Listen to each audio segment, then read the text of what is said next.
राधे राधे। जय श्री कृष्णा। जय श्री लड्डू गोपाल की जय हो। ठाकुर जी की जय हो। आज हम बात करने वाले हैं पीरियड्स में लड्डू गोपाल की सेवा कैसे करें, क्योंकि सब महिलाओं की यह समस्या होती है, उन्हें मासिक धर्म अवश्य आता है। तो पीरियड्स में ठाकुर जी की सेवा कैसे करें, इस बारे में आज हम बात करेंगे। तो आइए जानते हैं कि ठाकुर जी की सेवा हम पीरियड्स में कैसे करें। हम आपको एक कहानी के माध्यम से यह बताएंगे कि पीरियड्स में ठाकुर जी की सेवा एक भक्त ने कैसे की और उन्हें कैसे हुए ठाकुर जी के दर्शन। यह लीला कथा सुनने के बाद आपके रोंगटे खड़े हो जाएंगे। आपकी आंखों से आंसू रोक पाना अत्यंत मुश्किल होगा और लड्डू गोपाल के प्रति आपकी जो श्रद्धा है, जो भाव है, वो अधिक बढ़ जाएगा, अटूट हो जाएगा। तो आइए इस कथा को शुरू करते हैं। आप सभी से विनती, इस कथा को अंत तक अवश्य सुने, तभी आप समझ पाएंगे कि एक भक्त ने कैसे पीरियड्स में ठाकुर जी की सेवा की और कैसे उन्हें ठाकुर जी के दर्शन हुए। तो आइए यह लीला कथा हम शुरू करते हैं। मध्य प्रदेश के एक छोटे से गांव में सुशीला जी रहती थी। सुशीला जी कहती हैं, वो ठाकुर जी को अपने छोटे बेटे की तरह प्रेम भाव रखती थी। वह अपने ठाकुर जी को अपना छोटा बेटा का प्रेम भाव रखती थी, किंतु उन्हें यह भी पता था कि यह हैं तो ठाकुर जी, पर वे अपने बेटे का भाव ही ठाकुर जी के लिए रखती थी। सुशीला जी को एक दिन अचानक मासिक धर्म हो गया, मतलब पीरियड्स हो गए। तो उस समय सुशीला जी ठाकुर जी की सेवा नहीं कर सकती थी। कुछ दिनों तक उन्हें ठाकुर जी की सेवा से दूर रहना था और कुछ कार्य हैं जो हमें नहीं करने होते हैं। तो सुशीला जी ने अपनी बहू से कहा, बेटा कुछ दिनों तक ठाकुर जी की पूजा सेवा आप कर दो, आप उनकी देखभाल कर लो। उनकी बहू सेवा करने को तैयार हो गई। उनकी बहू ठाकुर जी की सेवा करने लगी, उन्हें स्नान कराती, उन्हें भोग लगाती, उन्हें प्रेम भाव से वैसे ही पूजा श्रृंगार सब करने लगी जैसे उनकी सासू माँ करती थी। पर फिर भी सुशीला जी के मन में कहीं ना कहीं यह विचार रहता था कि मेरे ठाकुर जी कैसे होंगे, मेरे ठाकुर जी कैसे होंगे। वह ठाकुर जी के दर्शन किए बिना रह नहीं पाती थी। वह बार बार उनका मन मंदिर की ओर ही भागता था।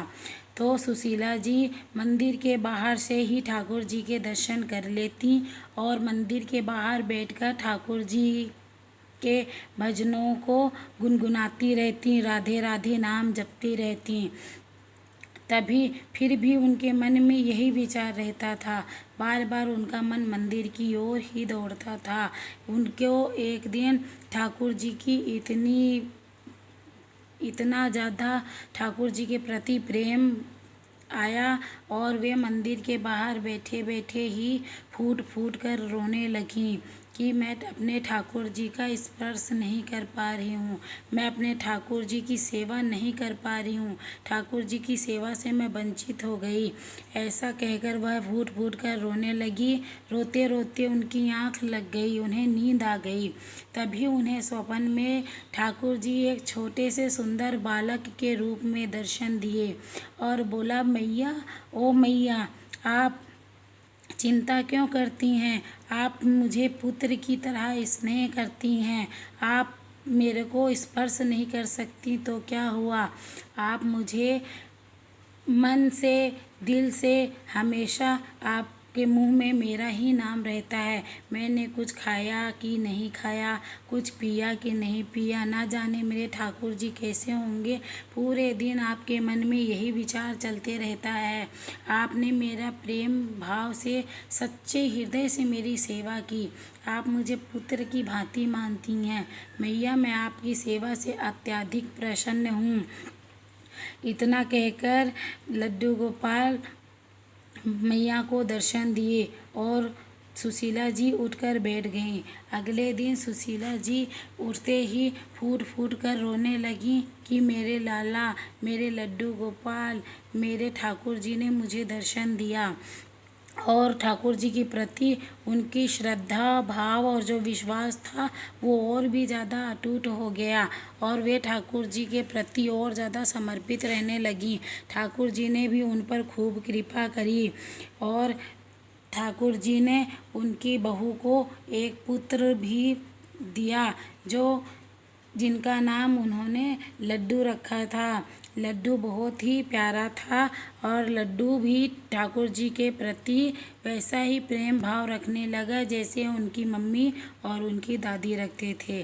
तो इस लीला कथा से हम यह समझ पा रहे हैं कि मासिक धर्म में अगर हम शारीरिक रूप से ठाकुर जी की सेवा नहीं कर सकते तो क्या हुआ। इस कहानी में आपने जाना होगा कि हम मानसिक रूप से भी ठाकुर जी का सेवा कर सकते हैं। जैसे हम मन में आंखें बंद करके ठाकुर जी आप जल ग्रहण कर लीजिए, ठाकुर जी आप भोग लगा लीजिए, ठाकुर जी आप कैसे हैं, ठाकुर जी के प्रति राधे राधे राधे राधे का भाव रखना, राधे राधे गुनगुनाते रहना। हम मानसिक रूप से भी ठाकुर जी की सेवा कर सकते हैं। लेकिन जहाँ बात है स्पर्श करने की तो हमें ठाकुर जी को 7 दिन तक स्पर्श नहीं करना चाहिए। राधे राधे, जय श्री कृष्णा। आपसे छोटी सी विनती, आप अपने लाला को, अपने ठाकुर जी को, अपने छोटे से लड्डू गोपाल को गौशाला अवश्य लेकर जाया कीजिए। ज़्यादा नहीं तो महीने में 1 बार, अगर हो सके तो 2 बार ज़रूर लेके जाया कीजिए, क्योंकि हमारे जो लाला हैं, हमारे ठाकुर जी, हमारे लड्डू गोपाल, उन्हें गाय माता से बहुत ज़्यादा प्रेम है।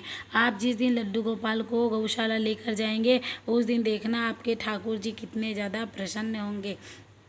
जय श्री कृष्णा। राधे राधे।